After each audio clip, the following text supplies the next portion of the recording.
Hello, this is Dr. Jeff Dolgus from Buffalo TMJ, and today I want to show you an exercise called the Bulldog stretch. Now before I show you this stretch, I just want to review the anatomy and function of the jaw joint itself.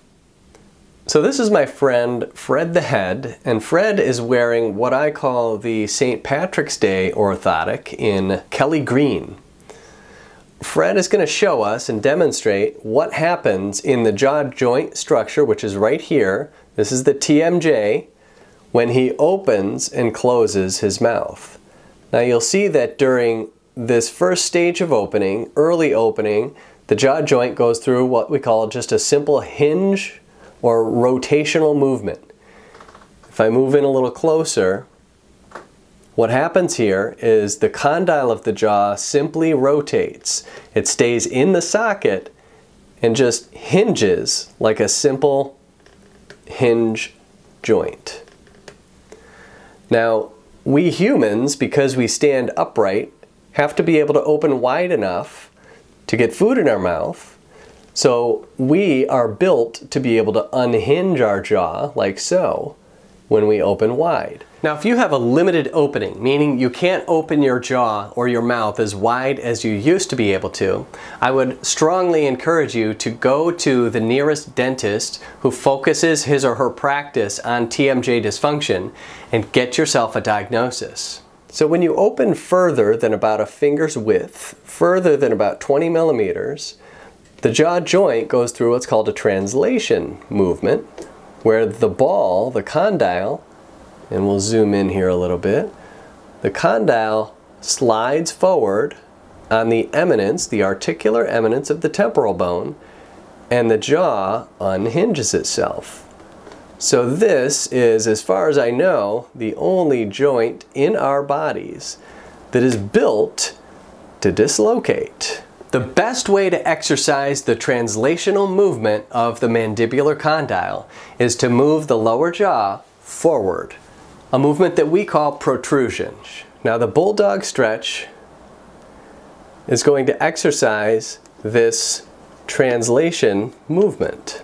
If you can't open as wide as you used to be able to, then there's a good chance that one or both of your articular discs, meaning that piece of dense connective tissue that's in between the ball and socket of the jaw joint, is slipped out of place and it's preventing the condyle from translating forward. So your limitation in range of motion may be only because your jaw can only do the rotational movement and it can't do the translation to get out to that widest opening that you're used to.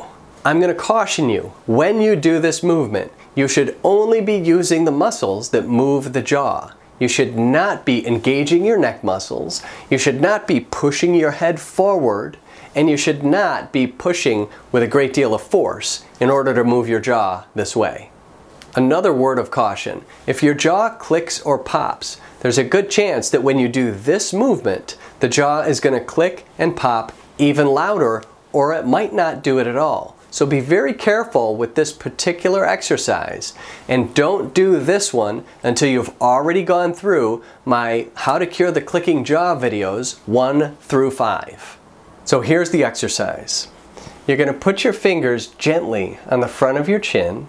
You're going to close your teeth together and then let your teeth come apart and move your chin forward like a bulldog without putting any pressure backwards using your fingers. This is not a strengthening exercise, it's a range of motion exercise. So it looks like this.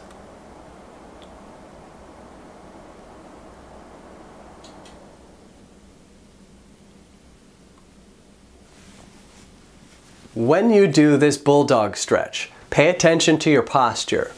You don't want to push forward with your neck muscles. Your neck and your head should be back in a good upright posture with your ear above your shoulder. So you want to be back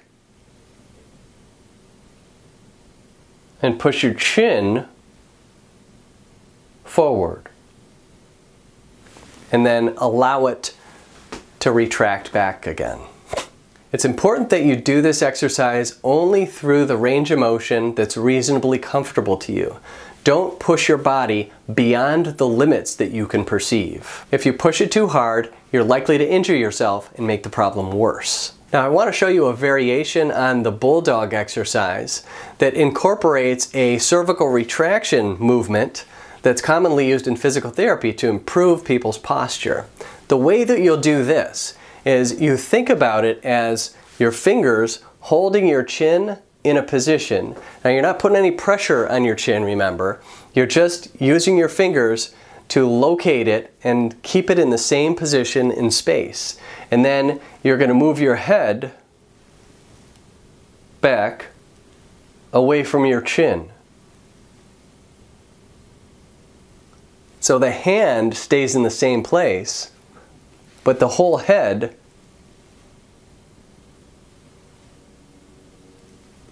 retracts.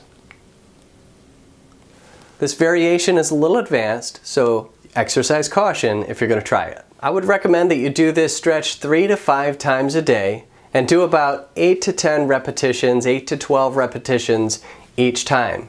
Remembering not to push it too hard and allow yourself to progress slowly over time. If you do this exercise every day for about 2 weeks, I'm pretty confident that you'll see a significant improvement in your mandibular range of motion.